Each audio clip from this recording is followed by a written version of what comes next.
오늘은 설교 시작하기 전에 광고 하나 하고 시작하고 싶습니다. 예, 되게 중요한 광고라 그래요. 뭐죠? 여러분, 우리는 어떤 시대에 살고 있습니까? 자본주의의 시대에 살고 있죠. 맞습니까? 여러분, 공산주의에 살고 있습니까? 아니죠. 자본주의의 꽃은 뭐죠, 여러분? 자본주의에 되게 중요한 게 뭡니까? 네. 인풋보다 항상 아웃풋이 커야 되죠. 맞습니까?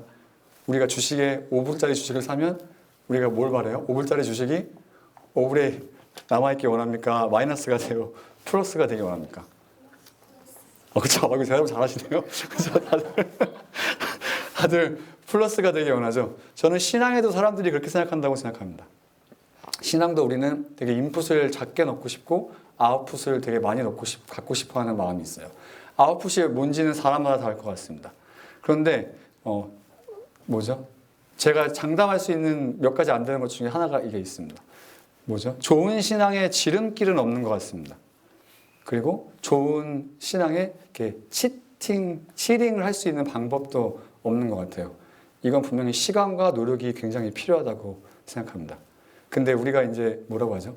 이 신앙도 비슷하다고 생각합니다. 그래서 이렇게 뭐죠? 하나님께 최소한의 것을 놓고 하나님께 항상 많은 것을 받고 싶어 하는 게 우리 마음이라고 생각해 본 적 혹시 없습니까? 우리 안에 분명히 그런 것이 여러 모습으로 있다고 생각합니다. 제가 이 자본주의 얘기를 왜 했냐면, 뭐죠? 1년 동안 통독을 한번 해보고 싶습니다. 근데 여러분, 여기 성경 한 번도 아직 안 읽어본 사람이 분명히 있을 거라고 생각합니다. 근데 여러분, 제가 얘기했듯이 성경을 한 번도 안 읽는데 성경을 자연스럽게 여러분들이 읽게 될 일은 전혀 생기지 않습니다. 이게 분명히 노력이 필요하고 시간이 필요한 일이고, 그리고 이건 뭐 제 개인적인 생각이지만 적어도 우리가 인풋과 아웃풋은 동등하다고 생각합니다. 어느 면에서. 근데 우리가 어떻게 생각하냐면 뭐라고 하죠?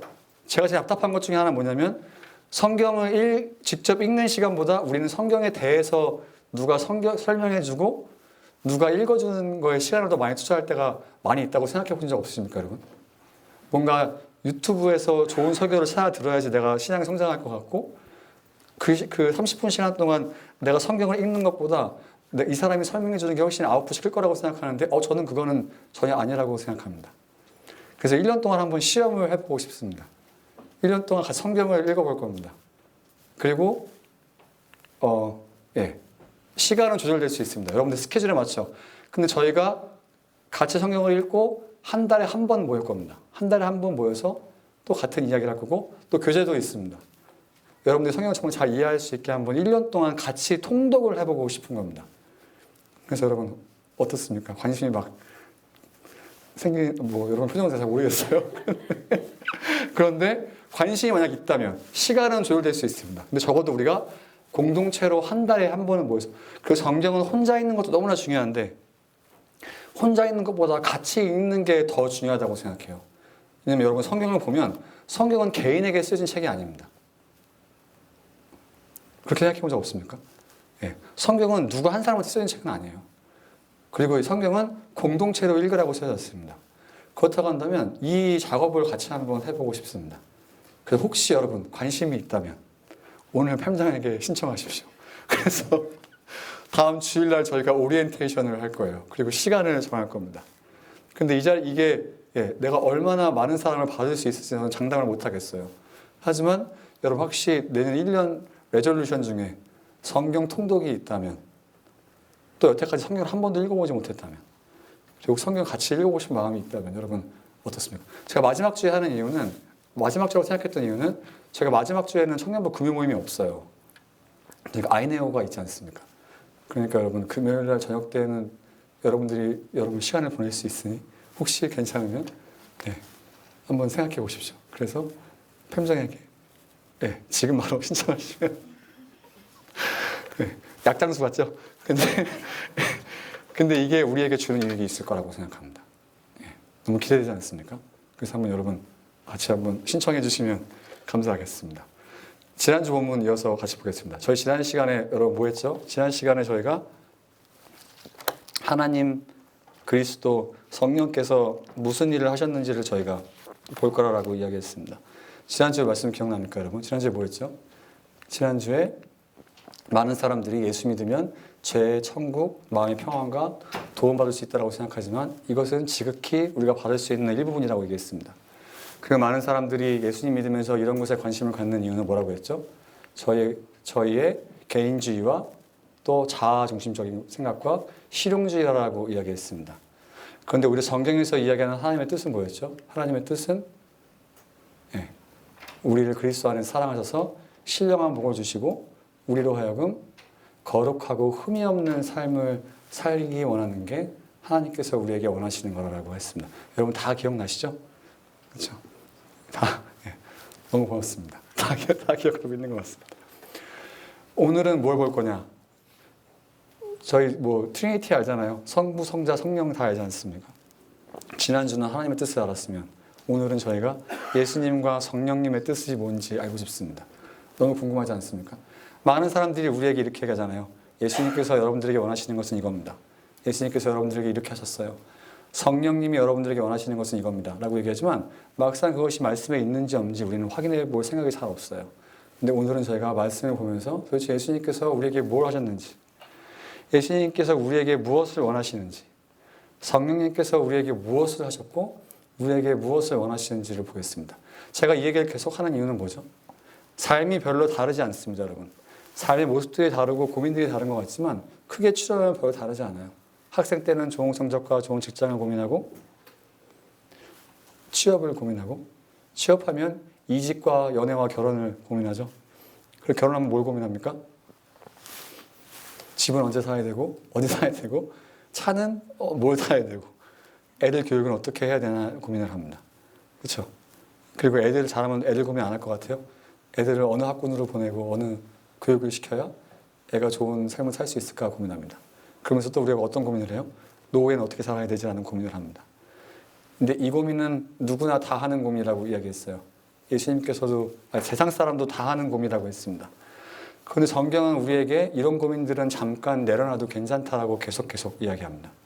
오히려 우리에게 더 중요한 고민이 있다라고 이야기해요. 그리고 우리가 이런 고민을 계속 저는 이런 게임 같아요. 이런 고민들이 사실 게임 같습니다. 동전을 넣고 이런 게임에 끼는 이유는 왜 그렇습니까? 우리가 사는 세상이 어떤 세상이에요? 우리 사는 세상은 자본주의 사회입니다. 돈이 너무나 중요해요. 맞습니까? 그리고 우리가 사는 세상은 어떤 세상이에요? 내가 너무나 중요한 세상입니다. 맞죠? 또 우리가 사는 세상은 어떤 세상입니까? 뭔가 실질적인 것을 너무나 갖고 싶어하고 실질적인 도움을 갖고 싶어하는 세상입니다.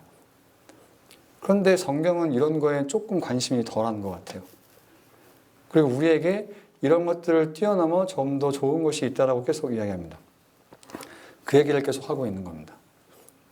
굉장히 재미없는 작업이었지만 오늘도 같이 한번 이어서 가보겠습니다. 7절을 한번 그럼 예수님과 성령님의 뜻을 한번 읽어보자. 같이 한번 읽어보겠습니다. 우리는 이 아들 안에서 하나님의 풍성한 은혜를 따라 그의 피로 구속 고초의 용서를 받게 되었습니다. 되게 재밌지 않습니까?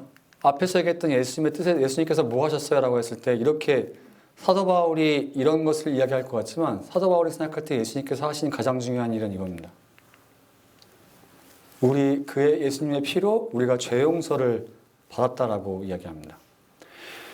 근데 제가 죄라고 얘기하면 여러분 어떻게 생각해요? 저는 감옥에 간 적이 없는데요. 그렇죠? 저는 티켓 한번 끊어본 적이 없습니다. 라고 이야기하겠죠. 웃는 사람은 티켓 끊어보고 감옥 갔다 와봤나 봐요. 그렇죠? 여러분 졸리니까 잠깐 일어나서 있습니다. 여러분 성경에서 이야기하는 죄는 도덕적인 죄를 이야기하지 않습니다. 무슨 말인지 혹시 이해가십니까? 성경에서 이야기하는 죄는 우리한테 모럴리티를 얘기하지 않아요. 뭘 얘기합니까? 오히려 하나님 앞에 우리가 어떤 사람인지를 더 이야기합니다. 성경에서 이야기하는 죄는 뭐라고 하죠? 하나님과 우리 사이에 하나님께서 분명히 의도하신 것이 있고 원하는 것이 있고 하나님께서 우리가 어떤 삶을 살기 원하시는데 그 명령을 따라 살지 않을 때 우리가 죄라고 얘기합니다. 되게 포괄적이에요. 그 포괄적인 죄 안에 도덕적인 그 모럴리티도 포함되어 있습니다. 근데 오늘 뭐라고 얘기하죠? 우리가 분명히 하나님 뜻대로 살고 싶지 않아 하는 마음이 우리 가운데 있는데 그것 때문에 우리가 분명히 하나님 앞에 죄인이 됐고 하나님과의 관계가 올바로 될 수 없고 하나님의 뜻도 알 수 없는데 우리가 예수님의 피 때문에 이제 하나님의 뜻이 어떤 것인지 알 수 있게 되었다라고 오늘 말씀에서 이야기하고 있습니다. 다시 얘기하면 뭐죠? 우리가 예수님을 통하지 않으면 하나님을 알 수 없고 그런 문제를 해결할 수 없다라고 사도 바울이 이야기하고 있습니다. 이게 왜 중요한지 이따 얘기할게요. 또 하나는 뭡니까? 우리가 사람이 살다 보면 뭐 여러분 다 죄 짓고 살잖아요. 그렇죠? 저도 죄 짓고 살아요. 근데 우리가 죄를 짓고 무언가 잘못했을 때 어떻게 생각해요? 양극단으로 가는 것 같습니다. 하나는 어떻게 생각하죠? 나는 정말 하나님 앞에 큰 쓰레기다라고 생각합니다. 이 죄를 해결받을 수 없다라고 얘기하죠. 또 하나는 뭐죠? 야 그래 뭐 죄까지 짓고 회개하면 용서받겠지라고 하는 이 양극단을 이야기하면서 뭐라고 하죠? 죄를 엄청 크게 생각하거나 죄를 엄청 작게 생각합니다. 그런데 오늘 말씀은 이 둘도 아니라라고 이야기해요. 뭐라고 하죠? 예수님의 그 피로 우리가 죄를 용서받을 수 있다라고 이야기합니다. 그리고 이것은 하나님의 풍성한 은혜를 따라라고 이야기해요. 이것이 저는 되게 실용적이라고 생각합니다. 왜 그러냐면 우리가 하나님 앞에 쓸 수 있는 것은 우리의 죄의 유무도 아니고 우리가 얼마나 훌륭하고 깨끗한 사람인지에 따라 쓸 수 있는 게 아니라 예수님 때문에 우리가 하나님 앞에 쓸 수 있다라고 사도 바울은 이야기하고 있습니다. 이게 왜 중요하냐면 이게 우리가 어떤 사람인지를 계속 생각하게 합니다. 여러분 우리가 되게 정체성에 대해서 얘기하죠. 아이덴티티에 대해서 얘기하지 않습니까? 여러분이 어떤 사람인지 얼마나 훌륭한 사람인지 얼마나 대단한 사람인지를 얘기할 때 우리는 보통 뭐에 대해서 얘기해요? 우리가 어떤 직업을 가졌고 얼마나 훌륭한 일을 했고 얼마나 돈이 많고 내가 차는 차가 뭔지 집은 어딘지 직장은 어딘지 내가 얼마나 훌륭한 사람이랑 결혼했는지 이런 거 어느 좋은 학교를 나왔는지 얼마나 많은 상을 받았는지에 대해서 왜 정체성이 있다라고 얘기합니다. 맞습니까 여러분? 여러분은 다른 세상 살고 있습니까? 그렇죠? 성경은 뭐라고 하냐면 예수님이 아니면 하나님 앞에 내가 어떤 사람인지 이해할 수 없다라고 계속 얘기해요. 무슨 말입니까? 죄보다 그리스도의 피가 더 크고 우리의 정체성은 예수님 안에밖에 없다라고 이야기하고 있습니다. 다시 이야기하면 여러분들이 어떤 사람인지를 이해하려면 우리의 하는 일이나 직장이나 직업이나 이런 일이 내가 어떤 사람인지를 이야기하는 것이 아니라 예수님이 누구신지를 이해해야 우리가 어떤 사람인지를 이해할 수 있다라고 하는데 너무 어렵죠? 어때요? 이게 우리에게 좀 자유를 줍니다. 근데 뒤에 가서 다시 한번 얘기하죠. 예수님께서 하신 일이 이거라는 거예요. 예수님께서 무슨 일을 하셨다고요? 자기의 피로 우리를 깨끗하게 하셔서 하나님 앞에 쓸 수 있는 사람으로 만들었다고 하는 것은 우리가 어떤 사람인지를 계속 질문하고 생각하게 합니다. 그래서 예수님께서 무슨 일을 하셨습니까? 같이 한번 볼까요? 하나님 우리에게 모든 지혜와 총명을 넘치게 해주셔서 그리스도 안에서 미리 세우신 하나님이 기뻐하시는 뜻을 따라 하나님의 신비한 뜻을 우리에게 알려주셨습니다. 예수님께서 우리에게 지혜와 총명을 주셨다고 했습니다. 근데 예수님께서 우리에게 지혜와 총명을 주셨으면 우리가 모두 아이비리그 가야죠. 그렇죠? 근데 저희가 지난주에 봤을 때 무엇을 알고 있습니까? 예수님께서 주시는 지혜가 뭐라고 했죠? 여러분 기억나십니까? 분별할 수 있고, 그렇죠? 여러분 기억나세요? 하나님 앞에 거룩한 것을 선물을 주셨다고 했을 때 이 지혜와 총명은 세상에 얘기하는 것과 다른 것 같아요. 그리고 또 뭐죠? 신비한 뜻을 우리에게 하나님이 기뻐하시는 뜻을 따라 신비한 뜻을 우리에게 알려줬다라고 얘기합니다. 무슨 신비한 뜻일까요?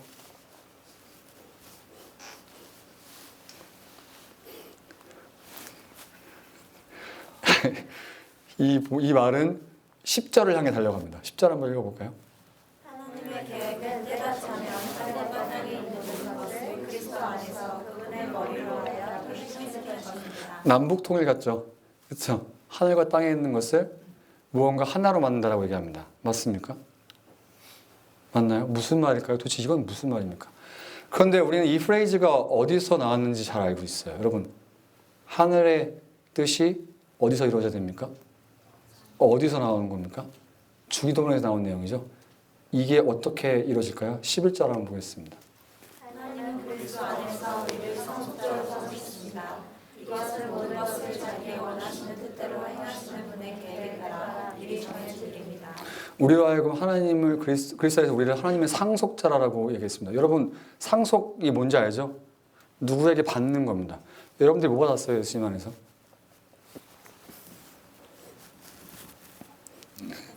제사함도 받았죠. 그렇죠? 맞습니다. 또 90, 10의 맥락 안에서 보면 뭡니까? 하나님께서 우리에게 지혜를 주시고 총명을 주시고 자기의 뜻을 드러내셔서 하늘에 있는 것이 땅에도 이루어지게 하기 위해서 우리를 사셨다라고 하면 그러면 이게 무슨 뜻입니까? 우리는 굉장히 착각하는 게 하나 있습니다. 하나님께서 일하십니다라고 하는 표현은 너무나 멋있는 표현입니다. 하나님께서 어떻게 일하실까요?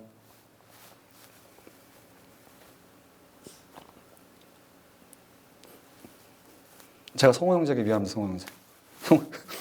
성호 형제가 지금 일주일째 밥을 굶고 있다고 생각해 봅시다. 미안해요. 제가 성호 형제, 하나님께서 성호 형제를 먹이실 겁니다. 하나님께서 성호 형제를 어떻게 먹이십니까?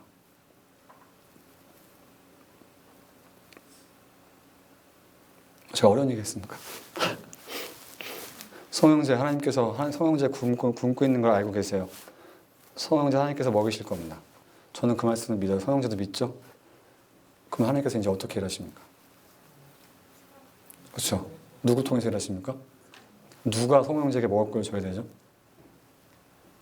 아, 맞죠. 성호 형제가 저한테 막 이러네요. 그렇죠? 맞죠? 이 말씀의 핵심은 그겁니다. 맞죠? 하나님께서 우리에게 지혜를 주시고 신비한 뜻을 우리에게 알려주셔서 어떻게 하십니까? 하늘에 있는 하나님의 뜻을 땅에 이루기 원하십니다. 그래서 우리에게 참 많은 것을 주셨어요. 하나님의 뜻이 어떻게 이 땅에 이루어집니까? 누굴 통해 이루어져요? 네, 그 사람은 누굽니까? 맞습니다. 여러분들을, 저를 포함한 우리를 통해서 이루어지겠죠. 맞습니까? 이것은 우리가 직업을 바라보는 것을 마음을 바꿔줘요. 우리가 삶을 바라보는 태도를 바꿔줍니다. 제가 하나 재밌는 얘기 하나 해주겠습니다. 지금 바울이 본문 3절부터 11절, 14절 동안 예수님을 대해서 얘기할 때 예수란 말을 한 번도 사용하지 않습니다. 예수는 무슨 말이죠, 여러분? 예수 그리스도라고 얘기하죠. 예수는 구원자란 뜻입니다. 히브리어로 구원자, 여호수아가 예수란 뜻이죠. 구원자란 뜻입니다. 그런데 사도 바울은 예수란 단어를 인위적으로, 의도적으로 여기 사용하지 않아요. 그 대신 무슨 단어를 사용하는지 압니까? 그리스도라는 단어를 사용합니다. 그리스도는 헬라어예요. 기름 받은 자라는 뜻의 헬라어입니다. 구약을 보면 누가 기름 받았죠, 여러분? 주일학교 생각나죠? 선지자? 프리스트? 마지막 누굽니까? 킹입니다. 킹. 그렇죠? 사도 바울은 의도적으로 지금 예수님이 너네들의 왕, 저희도 마찬가지죠. 우리들의 왕이라고 이야기합니다. 그러면 여러분들의 삶을 살아갈 때 목적이 바뀌어야 될 필요가 있습니다.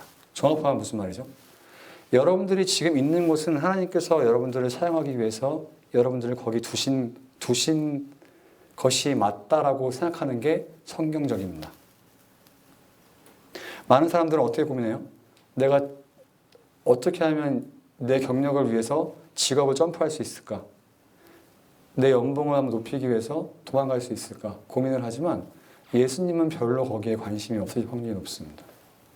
여러분들을 통해서 거기서 분명히 하시고 싶은 그 일이 끝나면 또 움직이시겠죠? 근데 뭐라고 해요? 사도 바울께서 얘기하는 거 뭡니까? 너는 예수님을 주인으로 섬기는 사람이고 네 인생의 목표가 예수님을 사용해서 네가 원하는 것을 하는 게 아니라 예수님의 뜻이 너를 통해서 네가 있는 곳에서 이루어져야 될 걸 이렇게 이야기하고 있습니다. 이렇게 생각하면 우리가 뭐가 생기는지 아십니까, 여러분? 우리에게 자부심이 생깁니다. 여러분들이 하고 있는 일에 대한 자부심이 생겨요. 왜 그렇습니까? 우리는 아까 얘기했던 자본주의와 개인주의와 이런 것에 빠져서 무언가 중요한 일이 있고 중요하지 않은 일이 있고 연봉이 높고 많은 사람들 존경을 받으면 중요한 일이고 그렇지 않으면 중요하지 않다고 생각할 확률이 높아요. 맞습니까? 그런데 예수님께서 뭐라고 하십니까? 야, 예수님은 우리의 일 자체가 아니라 그냥 그 일을 내가 너에게 맡겼는데 거기에 대해서 자부심을 갖는 게 더 성경적이라고 말씀하십니다. 맞습니까? 그게 여러분들 하나만 예수님의 뜻이라고 이야기해요. 하나도 와닿지 않죠.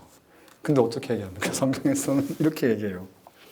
우리가 생각할 때 중요하고 중요하지 일이 아니라 그냥 우리가 있는 곳이 예수님께서 맡기신 일이라고 생각하고 자부심을 갖고 살아가는 게 더 성경적이라고 이야기합니다. 근데 왜 이렇게 하시냐는 거죠. 왜 우리에게 자부심을 주십니까? 같이 한번 읽어볼까요?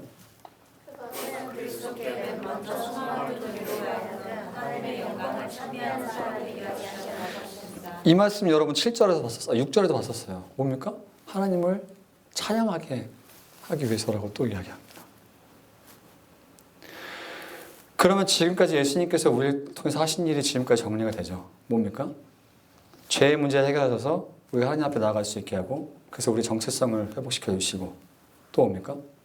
우리로 하여금 우리가 있는 곳에서 그것을 정결하게 하게 살면서 우리가 그런 사람으로 살아가면 그것이 예수님을 향한 뜻을 우리가 이루어가는 것이라고 이야기합니다. 되게 구체적이지 않습니까, 여러분? 이게 되게 추상적인가요? 되게 앱스트랙한 얘기 지금 합니까? 그리고 그것이 왜 이렇게 하신다고요? 우리로 하여금 떵떵하게 살고 훌륭하게 사는 것이 아니라 하나님을 찬양할 수 있는 사람이 되기 원해서라고 이야기해요. 별로 와닿지 않죠? 그럼 성령님은 뭘 하실까요? 같이 한번 읽어보겠습니다. 여러분도 그리스도 안에서 진리의 말씀은 여러분의 구원을 복음을 듣고서 그리스도의 말씀으로 약속하신 성령의 날을 이뤘습니다. 이 성령은 하나님의 소유를 이루어 완전히 구원을 얻을 것까지 우리를 상속을 담보시며 우리로 하여금 하나님의 영광을 찬미하게 하십니다. 성령이 뭘 하신다고 하십니까? 우리를 날인을 받았다고 하죠. seal 됐다고 얘기해요. 여러분 이거 뭔지 모르죠? 그렇죠? 크리스마스 미안합니다. 이거 알면 저랑 나이가 비슷한 거죠. 자, 이겁니다. 제가 잘 보세요. 지금 이 사람이 되게 중요한 사람입니다. 이 사람이 편지를 보내면서 뭔가 직인을 찍어요. 자, 보고 얘기합시다. 같이 한번 보겠습니다. 예수님 살았던 시대의 사람입니다. 양피지를 접고 뭐하죠? 중요한 내용을 적은 거예요. 그리고 어떻게 합니까? 왁스를 바르고 자기의 도장을 찍어요. 저거는 저 사람이 허용한 사람 외에는 열어볼 수 없습니다.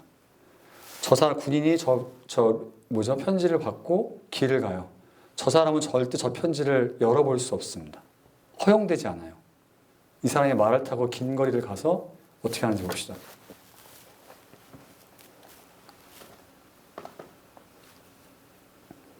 누구에게 주죠? 자기가 열지 않습니다.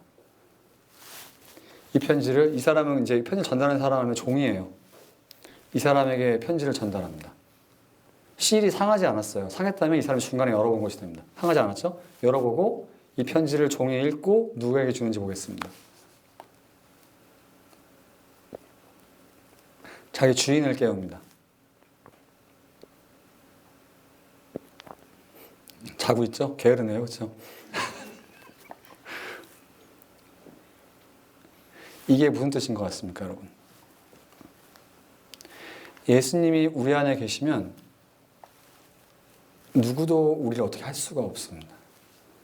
함부로 우리를 열어볼 수 없어요. 이 말은 무슨 말입니까, 여러분? 우리 마음에 얼마나 두려움과 염려가 있습니까? 우리가 예수 믿는 걸 끝까지 따라갈 수 있을까? 예수님이 나를 사랑하실까? 맞잖아요, 여러분. 우리는 되게 퍼포먼스가 중요한 세상에 살고 있습니다. 맞죠? 내가 뭔가 잘하면 예수님이 나를 잘 봐줄 것 같고 내가 뭔가 실수하면 내가 예수님한테 내가 아무것도 아닌 것 같은 사람이 확률이 높아요. 맞습니까? 근데 계속 말씀을 보면 뭐라고 하죠? 예수님을 통해 하나님 앞에 나아갈 수 있고 성령님이 우리를 seal을 했다라고 이야기합니다.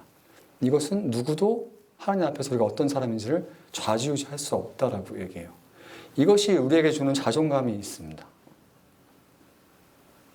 그리고 두려움이 없어지는 것 같아요. 하나님 앞에서. 내가 어떻든 상관없이 예수님 때문에 성령님 때문에 내가 하나님과 여정을 같이 계속 갈 수 있고 하나님 앞에 나아갈 수 있다고 하는 것이 우리에게 자존감을 줍니다. 맞습니까, 여러분? 여러분 정말 그런 생각 해본 적 없으세요? 뭔가 실수하고 잘못하면 내가 예수님 앞에 괜찮은 사람일까? 나아갈 수 있을까? 근데 뭐라고 해요? 성령님이 seal 했다라고 이야기해요. 아까 비디오에서 본 것처럼 어떻게 해요? 하나님께 성령으로 도장을 꽉 찍어서 그것을 아무도 건들 수도 없고 열어볼 수 없다라고 이야기합니다. 그럼 우리 한 사람 한 사람이 하나님 보시기에 얼마나 좋은 사람인지 생각해 보면 좋을 것 같아요. 내 퍼포먼스나 내 능력이 내가 어떤 사람인지 별로 예수님 앞에 중요하지가 않습니다. 그리고 성령이 있다는 것은 뭐죠? 성령이 있다는 것은 우리가 하나님 말씀을 이해하고 생각하고 마음에 찔림을 얻게 되고 순종하게 되고 우리의 성품이 변화되는 것이 우리 성령이 있다는 것을 이야기해요. 우리 마음속에 그런 것이 있는지 계속 생각해 보면 좋다는 거죠. 제가 NIU에서 채플린을 한 4년 정도 했었는데 여러분 그 NIU에서 퍼스트 이어의 드랍률이 얼마나 되는지 아십니까? 프레시맨들이 얼마나 학교를 관두는지 혹시 알아요? 채플린으로 일하면 많은 교육을 받습니다. 학교에 많은 정보들을 받아요.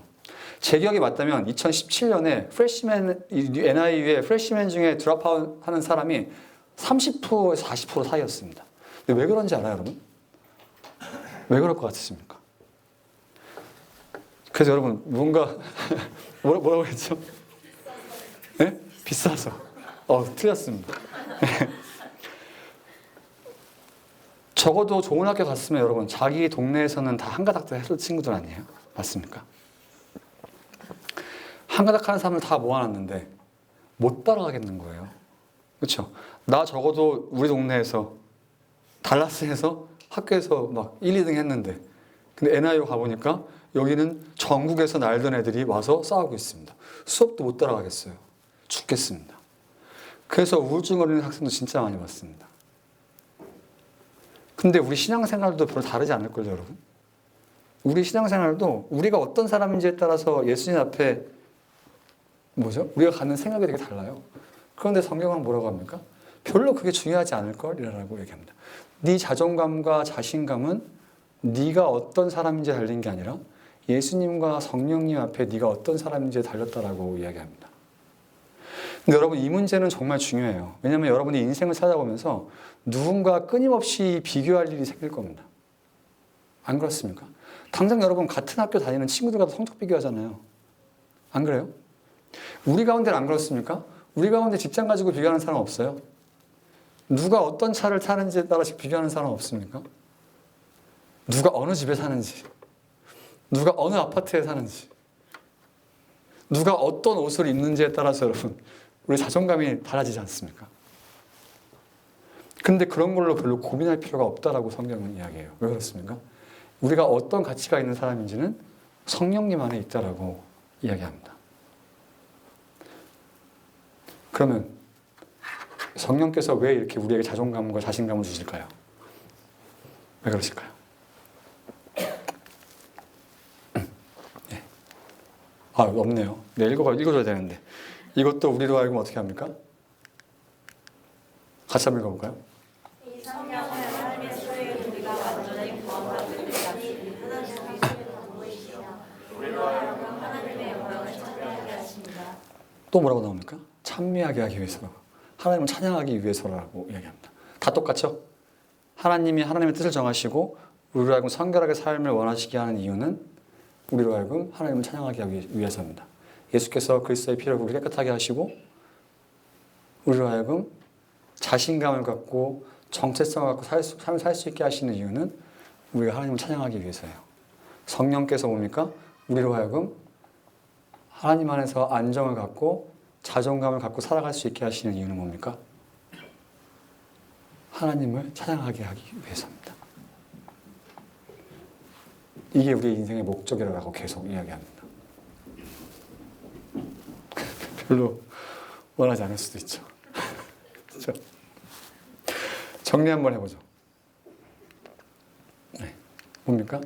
하나님은 우리가 어떤 일을 하는지보다 지금 말이 좀 이상하네요. 그래서 우리가 어떤 일을 하는지보다 우리가 어떤 사람이 되는지 어떤 자세로 삶을 살아가는지에 훨씬 관심이 있으십니다. 저는 이 말이 너무나 동의가 됩니다. 우리가 무언가를 남기고 훌륭한 사람이 되기 원한다고 할 때 우리는 어떻게 생각해요, 여러분? 무언가 엄청난 일을 하고 많은 것을 남겨서 그렇게 하면 다른 사람들이 여러분들을 기억할 거라고 생각하죠. 맞습니까, 여러분? 그래서 우리가 아정당하고 살잖아요. 내가 이 질문을 한번 해보겠습니다. 여기 교회를 어릴 때부터 다닌 사람 있죠? 저도 교회에 어릴 때부터 다녔습니다. 여러분, 목사님들이랑 설교 몇 개나 기억나세요? 지난주 설교도 기억 안 나죠? 저도 기억 안 납니다.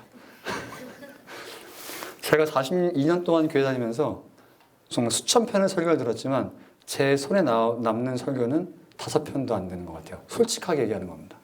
저도 그럴 확률이 높아요. 그런데 여러분, 제가 42년을 살고 많은 목사님들을 보면서 기억나는 거 하나 있습니다. 이 목사님이 어떤 성품의 사람이었고 어떻게 말을 했고 어떻게 행동했는지는 너무나 기억이 나요. 저도 그렇지 않을까요, 여러분? 똑같습니다. 우리는 뭔가 엄청난 큰일을 해서 하나님을 일하고 싶어하고 뭔가 남다라고 생각하지만 아니요. 우리가 어떤 사람이 돼서 어떤 사람으로 그 자리에 지키고 떠나는지가 정말 하나님의 사람인지 아닌지가 결정나게 됩니다. 다시 얘기하면 뭐예요? 우리는 일 자체에 어떤 일을 하냐 아니냐에 관심을 갖지만 하나님은 우리가 어디에 있든지 어떤 사람으로 어떤 자세로 살아가는지에 더 관심이 많으십니다. 넘어가 볼게요. 이게 지난주에 했던 내용입니다. 오늘 뭡니까? 우리의 정체성과 자부심은 예수님 없이는 이야기할 수 없습니다.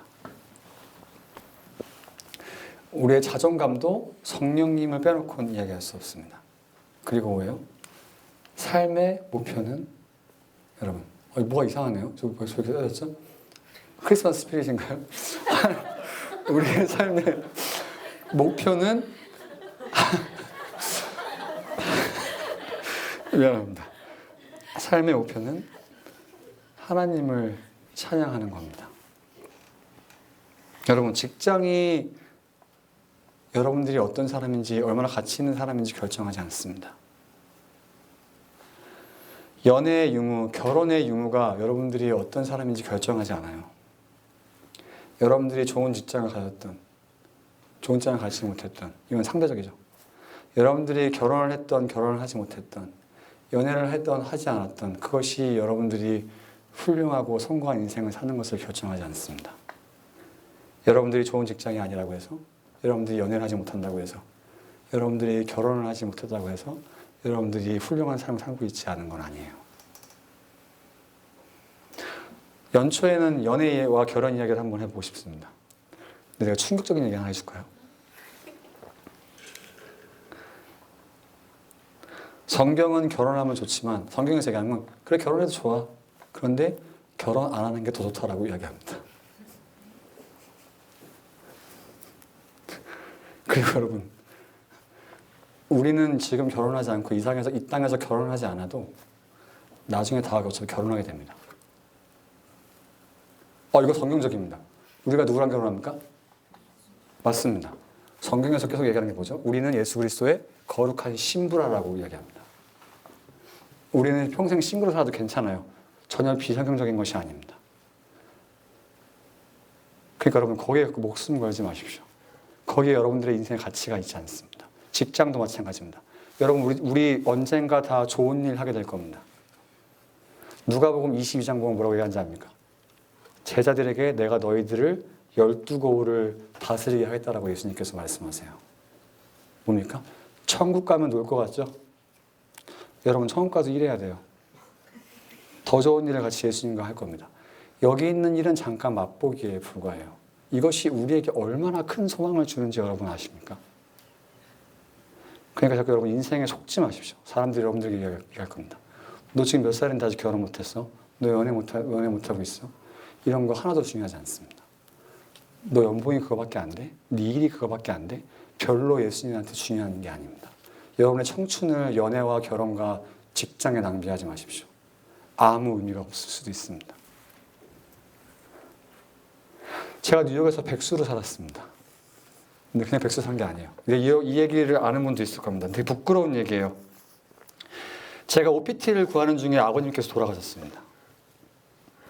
그래서 제가 3년 반 동안 이제 아내가 H1B였으니까 H2로 아내가 뉴욕에 있었습니다. 근데 제가 뭔가 다르게 일을 할 수 있었는데, 근데 제가 그 유학을 오면서 하나님 앞에 좀 이렇게 지키고 싶은 게 있었습니다.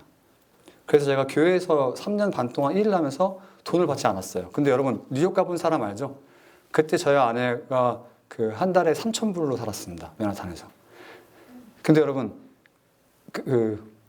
얼마나 자존감이 힘들었는지 몰라요. 처음엔.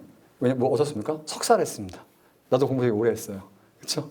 그리고 여러분 그 뉴욕 가면 그 뉴욕 타임즈에 제 기사를 읽은 적이 있었는데 지하철에서 만나는 10명 중에 4명은 밀리어네일 확률이 높습니다. 근데 나는 연봉이 지로예요. 근데 제가 거기서 세상이 얘기해 놓은 그 깨에 빠졌으면 어떻게 됐을까요? 아내는 그렇죠. 제가 아내에게 부끄러워서 얼굴도 못 들었겠죠. 근데 지금까지 저희가 이혼하지 않고 잘 살았다는 건 뭔가 신앙의 힘으로 이겨냈다는 거 아니겠습니까? 근데 제가 돌아보면 돌아볼수록 그때만큼 저와 하나님과 가까웠던 적이 없던 것 같습니다. 되게 부끄러워요. 지금은 지갑은 좀 뚠뚠해지고 제가 살만한데 그때만큼 내가 하나님의 뜻과 삶의 목표를 명확하게 알면서 살아갔었나라는 고민이 지금 너무 많이 됩니다. 근데 여러분 동일하다고 생각해요. 제가 만약에 그런 것에 얽매였다면 저는 거기서 못 살고 그냥 도망갔을 것 같습니다. 저희 아내도 저한테 이혼하자고 했겠죠. 그렇죠? 맞지 않습니까? 근데 이 사실이 저를 얼마나 자유롭게 만들었는지 몰라요. 내 인컴이, 내 신분이, 내가 하는 일이 하나님 앞에 아무 이런 것이 중요한 게 아니라고 깨달았을 때 내 삶을 대하는 자세가 얼마나 자유롭게 되는지 저는 모릅니다. 여러분들도 그렇게 됐으면 좋겠습니다. 그러면서 마지막으로 본문이 얘기하는 것은 뭔지 아세요? 계속 우리로 하여금 공동체성. 여러분 제가 앞에 한번 읽어볼까요? 다시 한번 읽어보겠습니다. 여러분 계속 주어의 그 뭐죠? 인칭 대명사에 집중하십시오. 여러분 뭐라고 합니까? 우리에게 주셨다라고 하죠. 우리에게 알려주셨다라고 합니다. 그렇죠? 그 다음에 뭐죠? 우리를 상속자로 삼으시고 우리로 하여금 자기의 원하는 때로 행하기 원한다고 얘기합니다. 또 뭐라고 얘기합니까? 우리로 하여금 하나님의 영광을 찬미하기 원하시고 또 우리가 그리스도를 믿었고 뭡니까? 우리로 하여금 완전히 구원받을 때까지 하나님을 찬양하게 한다고 얘기합니다. 바울이 생각할 때 신앙생활은 전혀 개인적인 것이 없습니다. 여러분. 무슨 말입니까? 지금까지 한 모든 내용은 공동체를 떠나서는 절대 경험할 수 없습니다. 교회를 떠나서는 절대 경험할 수 없어요. 개인적인 크리스천은 있을 수가 없습니다.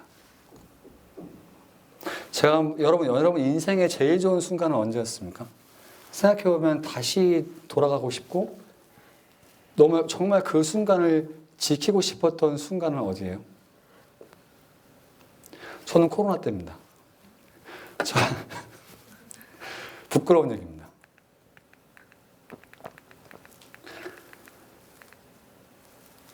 저는 뉴욕에서 살았잖아요. 제가 마지막 뉴욕 3년은 그 첼시에 살았어요. 미드타운에 살았습니다. 저는 기본적으로 시끄럽고 사람 많은 걸 좋아하는 사람이 아니에요. 저는 혼자 있어도 괜찮습니다. 근데 어느 날 코로나로 너무 도시가 셧다운되고 조용한 거예요. 그리고 비가 밖에 추적추적 옵니다. 근데 아내는 출근했죠. 집에 저렇게 앉아갖고 그냥 성책 보면서 저렇게 책 보고 저 펴놓고 커피 한 잔 마시는데 이야 이거만큼 행복한 일이 세상에 있을까 하는 생각이 들었습니다. 이때를 제가 잊지 못해요. 전 이런 거 원래 좋아하는 사람입니다. 그런데 이게 성경적인 것은 아닙니다, 여러분. 왠지 아십니까? 우리가 어떤 사람인지 어디서 적나라하게 드러나는 것 같으세요, 여러분? 내가 어떤 사람인지는 저희 혼자 있는 데서 드러나지만 내가 어디 있는지 어떤 사람인지는 내가 다른 사람과 있을 때 내가 어떤 사람인지 드러납니다. 내가 다른 사람에게 어떻게 말하는지, 어떻게 행동하는지, 다른 사람을 어떻게 섬기는지, 다른 사람들을 미워할 때 내가 이 사람과 갈등을 어떻게 해결하는지. 이렇게 살고 싶은 사람은 정신병자죠. 네. 제가 이거 성경적이라고 얘기하고 싶은 것이 아닙니다. 저도 이것을 되게 버리고 싶어 노력하고 있어요. 성경에서 뭐라고 합니까?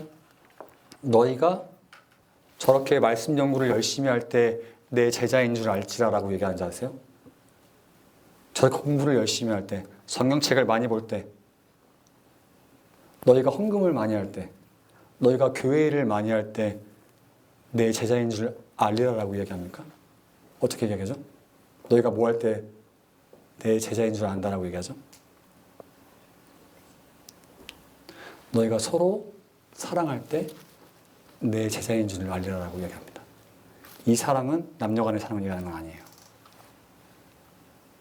저렇게 저같이 혼자 있는 사람은 절대 그리스도인의 제자가 될 수 없습니다.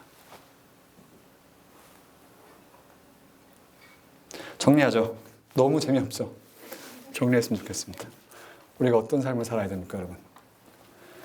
적어도 우리가 2025년은 그런 고민은 그만했으면 좋겠습니다. 여러분, 직장을 위한 고민 제가 하지 말라는 건 아닙니다. 그게 여러분들의 인생을 좀먹는다면 하나님께서 원하시는 것은 아니라고 오늘 말씀이 이야기합니다. 여러분들이 연애 때문에 고민한다고 한다면 그것도 별로 여러분 하나님 앞에 의미 있는 고민은 아닙니다. 여러분들이 결혼을 놓고 고민한다면 그것도 별로 하나님 앞에 의미 있는 고민은 아닙니다. 하나님은 여러분들이 결혼 안 하면 더 좋다라고 얘기하세요. 결혼해도 좋습니다. 근데 안 하면 더 좋다라고 얘기합니다. 근데 우리에게 어떤 삶을 살아야 된다고 얘기합니까? 우리에게 하나님 보시기에 정결하고 거룩한 삶을 사는 것이 하나님 보시기에 좋은 삶이라고 이야기합니다. 예수님 안에서 내가 누구인지 고민하는 삶이 더 좋은 것이라고 이야기해요. 성령님을 붙잡고 성령님 안에서 내가 어떤 사람인지 깨닫고 성령이 주시는 평안함과 성령 안에서 우리 주시는 그런 마음의 찔림과 말씀을 이해함과 순종함, 이것이 오히려 하나님께서 원하시는 삶이라고 이야기합니다.